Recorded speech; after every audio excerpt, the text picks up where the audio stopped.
Senator Tim Scott's new book, One Nation Always Under God, is hitting shelves today. And the South Carolina senator and our friend is here to share more about the influence of faith on American politics and culture. Welcome, my friend. Welcome, Senator. How are you? Good to be with y'all. Glad to be with you. Jesse, you want to start the questioning? Well, yeah, the book I already love. And we know how much the Democrats have historically attacked our history. Yes. And it takes a lot of effort to push back. I do it constantly with Harold and Jessica. Why was it so important for you to write a book like this? I think today we celebrate all the wrong things and all the wrong people. And we have an opportunity in reading the book, One Nation Always Under God, to celebrate people who do remarkable things.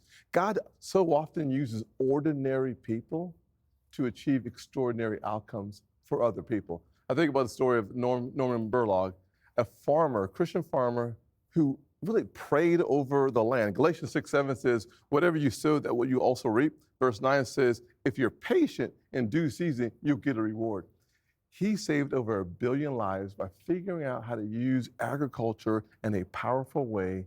It changed the course of history. Think about Dorothea Dix, a woman who went to insane asylum after asylum after asylum and realized these disgusting conditions had to be met with the love of Christ.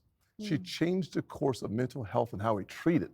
Today, we have over 100,000 Americans who've lost their lives to overdoses and fentanyl combined. Why not have another compassionate warrior who wants to change the outcome of current history by understanding how good it can be when you A, pray about it, B, go to work. James 2:17, faith without works is dead. It is time for us to get motivated enough to not just die for the Lord, but live for him as well. Emily? So, Senator, with a diversity in here of the profiles in Christian courage, what kind of person should read this book? Is there room for faith warriors and everyone on the spectrum and those that need perhaps some inspiration? 100%. If you are down on your luck, this book is for you. If you are riding high on the mountaintops, this book is for you. Why? Simply this. The through line is faith moves mountains and frankly, levels playing fields. My life and so many of the conversations I've heard around this table reflect that as well. Tyrus? Well, as a man who's not really into the faith thing, but I do respect other people's beliefs, how much, when you make your decisions, and you've been a great leader and over time, how much does faith weigh into your decision making? Because a lot of things today push back so much against faith in this country. Like, how difficult is it for you sometimes with faith and making tough decisions? Well, for me, it's pretty simple. I mean, the most important decisions I make every single day is to start the day with the Lord and to end the day with the Lord. I do a prayer, I do a Bible study with my wife at 8 a.m. Monday through Friday, especially when I'm out of town.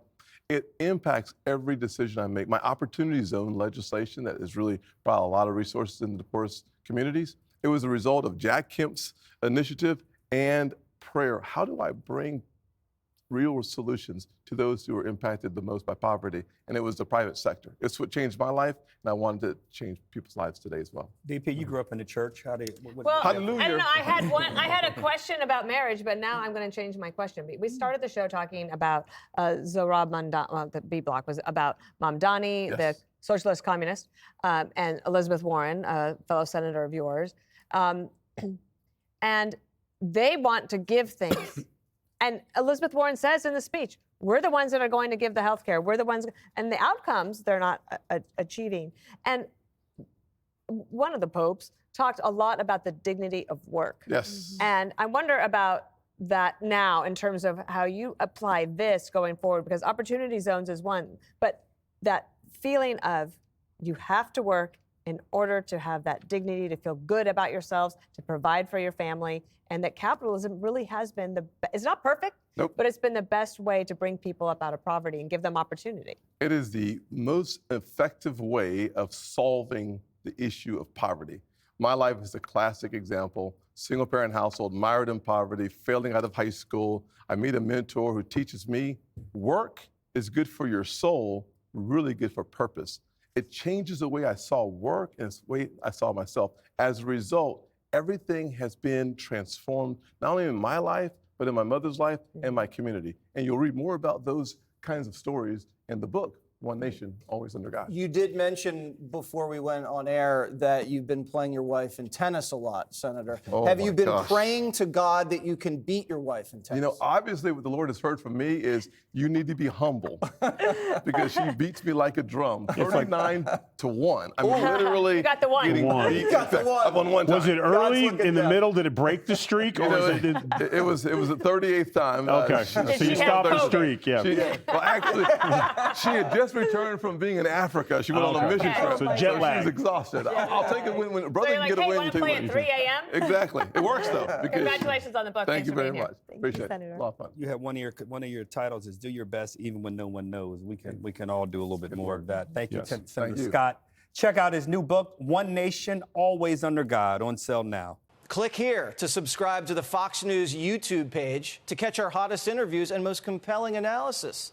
You won't get it anywhere else.